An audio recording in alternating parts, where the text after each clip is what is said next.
your latest, well, actually it wasn't your latest. You started 4 years ago on this. Correct. And Anonymous Killers. Anonymous Killers. You know, I don't think when the director created it, I mean, of course, there was always an issue, I mean, for the last 100, 200, 300 years in regards to social structure, but I didn't think that he would have ever assumed that it was going to land on probably the most perfect time in our country in regards to these issues.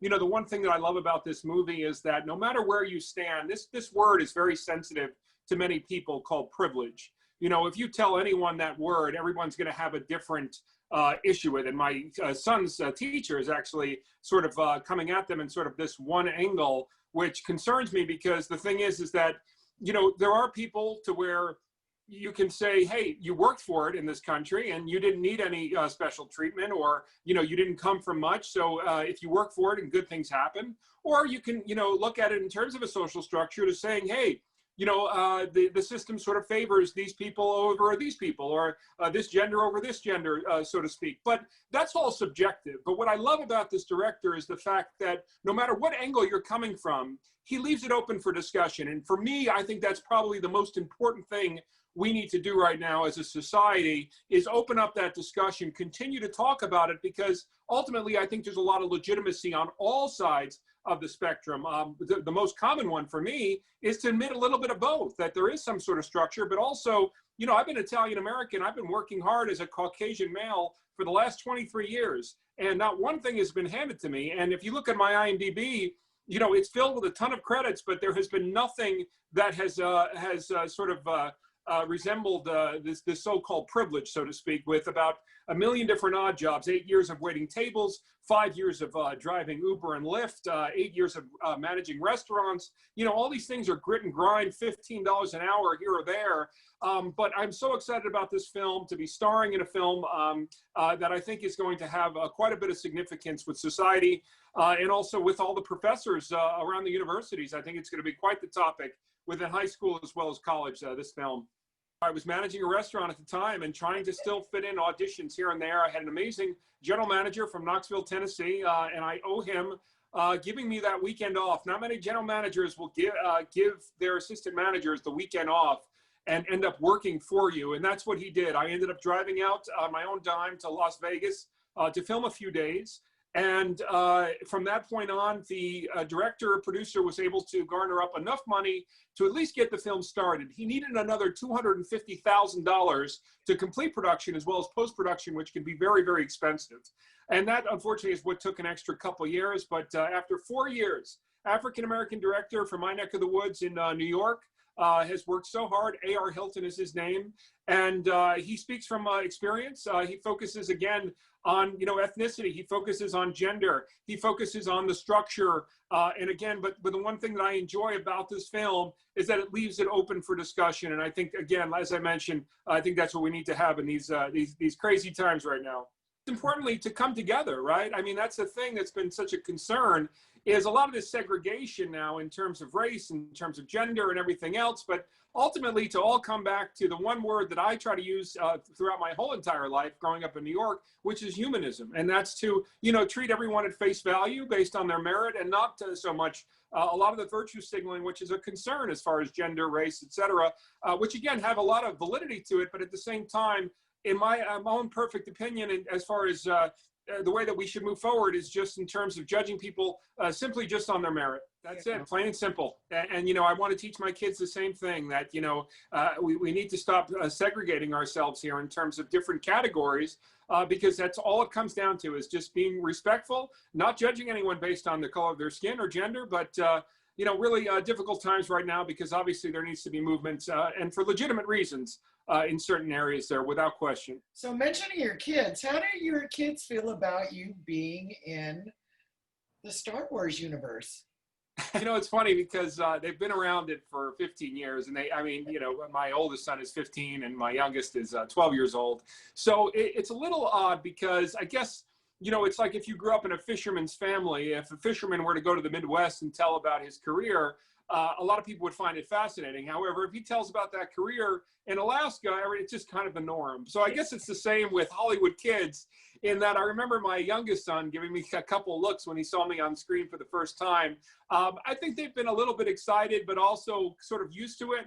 And at the same time, they've seen a lot of behind the scenes of Dad going to every odd job you can imagine. So it's not as much glitz and glamour as it may come off as on screen, just because there is that sort of behind the scenes, a working man's actor, you know, and taking all different levels. So it's sort of a rare kind of career as far as, you know, when you associate Hollywood actors, you think of the top 1% more often than not, to where, you know, it's a lot of celebrity. But the reality of it is, it's just a lot of grit and grind. So that's what they've seen. So they haven't been as starstruck as I guess you normally would be if you were coming in from the angle of Elvis Presley. You know, the one thing for me, and agents have had issues before, is, you know, you have to take every job more or less. I mean, the one thing that I am definitely critical of moving forward is certainly the quality of the script and the director. I had a nightmare situation about a few days ago, to where the director was this Stanley Kubrick sort of wannabe, to where we were physically and emotionally exhausted, and I thought that it was unnecessary. So but moving forward, it's not so much about salary, it's just about working with people that I enjoy working with, that have a good quality piece. But I take work at all different levels, and I think that's how you're able to piece it together and continue to stay in the spotlight there. Okay, so now let's go a little behind the scenes. First of all, how long did it take you for your makeup? In The Mandalorian, that was 2 hours. This legendary makeup artist, his name is Brian Sipe, from Legacy Effects, who actually headed up doing Drax from Guardians of the Galaxy, the famous David Bautista. But this, the resume, as a matter of fact, Brian Sipe is nominated for an Emmy for Best Makeup for The Mandalorian on September 20th. Not to mention the costume designer who designed Gekko, Stephen Porro, is nominated for an Emmy. So we have a chance indirectly to take home 2 Emmys on September 20th, at least for being a performer. So I'm really excited about that. But a 2-hour process. I had previous experience. I doubled and stood in for Frankenstein on Van Helsing, which was a lot of fun. And Will Kemp, who's a dear friend, he played Wolfman for a good month at the Howard Hughes Hangar. Also with the legendary Will Smith, I was on Bright. I played one of the orcs. It's not that working with prosthetics is an incredible talent, but you do have to have a tremendous amount of patience. You need to be humble. You need to be kind, because they're working with you for 2 hours. They don't want anyone fidgety or on your phone, etc. So it is a little bit of a talent in terms of having that level of patience and being in that kind of makeup for 15, 16 hours. But it was just a labor of love. Brian Sipe is just probably one of the most genuine men. I owe him a lot, because this was less of an acting accolade and more of just a childhood dream come true. So for him to be able to bestow that upon me, a gentleman who I didn't even know before the filming, was just really beyond words, and humbling to this day, even a year later here. Okay, so let's stay behind the scenes. Is there any behind the scenes story that might be funny or whatever from Anonymous Killers that you'd like to share? I missed a cue. I missed a cue from I was getting shock treatment, and one of the actresses, the camera was on her. So what happened was, while the camera was on her, she's supposed to be reacting to me getting electrocuted briefly, and I missed the cue because I was just off in a daze. So I was trying to catch up on the shit that I forgot, and I'm trying to like catch up, and it was like the worst acting ever, because I mean the camera wasn't on me, but I was just trying to catch up with her cue, and for a good week we just kept shaking. Every time we saw each other, we'd start like shaking with each other. So yeah, that was Lourdes Lopez, who's really the eye candy and a beautiful and talented actress of the film, and she plays Lucy Black, which is a story about a Latina immigrant whose mother is abused. It gives the aspect of the Latino situation in terms of trying to get ahead in this country, trying to get ahead in this world. And sometimes, you know, the chips are stacked against you. So it's going to be a tremendous amount of discussion for the viewers, because there's 5 specific stories from 5 different angles regarding privilege and regarding societal structures. So really excited for everybody to see it there.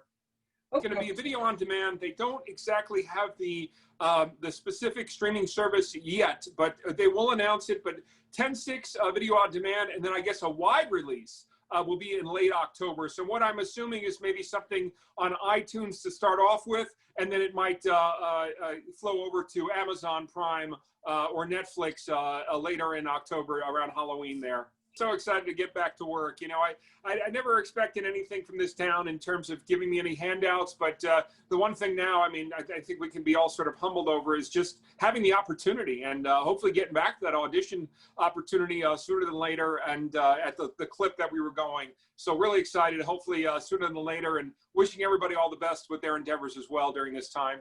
The thing about this tour was initially I was supposed to do 25 different Comic-Cons throughout the country, but what I did due to COVID was make appearances at comic book stores. So not only was I able to help sort of facilitate income for the small businesses, but also at the same time, there's 3 major charitable organizations through the Star Wars community. One is called the 501st Legion, one is the Rebel Legion, and one is the Mandalorian Mercs. And I cannot tell you how much they do, how much good they do within their community. So they have, each organization has made me an honorary member over the past year. And whether it's giving out autographs for raffle or paying forward a lot of gifts that I've received just from other Star Wars fans for their raffles. I've been able to work with Make-A-Wish Foundation in Tulsa, Oklahoma, as well as in Pittsburgh, Pennsylvania, which will be occurring on September 25th. But also at the same time in Atlanta, Georgia, on October 3rd, I will be giving 15% of all my sales of the autographs and merchandise over to AFLAC. Cancer research, and that is through Bantha Bricks Foundation. So we've been doing a lot, but also I'm happy to announce that we raised over $10,000 for small businesses throughout the country. Through my tour, I was giving a percentage of all my sales to a lot of the small businesses as a thank you for hosting me. And also the late Peter Mayhew, who played Chewbacca, his beautiful wife, Angie, I believe her name is, Angie Mayhew, has headed up the Peter Mayhew Foundation, which does a lot of good throughout the world. They are based out of Dallas, and we were able to raise $1,000 for them at Sioux City, Iowa on July 18th there. So a lot of good things to the Star Wars community. It's such an honor to be an ambassador for the community. And we just hope that that continues on throughout our years, because there's nothing better than paying it forward. I'm so appreciative to so many people who have helped get me to where I am today. So much. Yeah, Anonymous Killers, October 6th. Appreciate everyone's support. Thank you so much.